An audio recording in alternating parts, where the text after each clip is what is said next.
ডিসেম্বরের দ্বিতীয় সপ্তাহেই নির্বাচনের তফসিল, সিইসি নাসির উদ্দিন। উপদেষ্টা পরিষদের বিশেষ সভায় খালেদা জিয়ার জন্য দোয়ার আয়োজন। খালেদা জিয়ার জন্য দেশবাসীর কাছে দোয়া চাইলেন রাষ্ট্রপতি।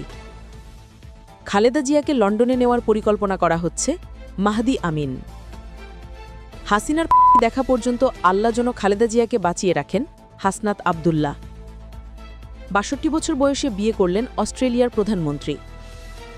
টানা পঞ্চমবারের মতো নামিবিয়ার নির্বাচনে জয়ী অ্যাডলফ হিটলার। ইমরান খানের জীবিত থাকার প্রমাণ চাইছে পরিবার।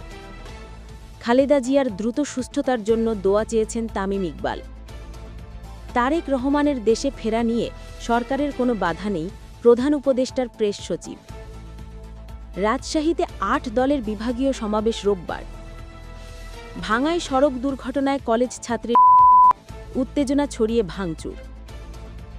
নগরকান্দায় তালিকা প্রকাশের আগেই সরকারি গোদামে ধান মজুদের অভিযোগ। ফরিদপুরে ৪ ঘণ্টা ধরে বিএনপির দুই পক্ষ চলছে, শতাধিক আহত। বিদায়ী সপ্তাহে দুই পুঁজিবাজারেই সূচক ও লেনদেনে উত্থান।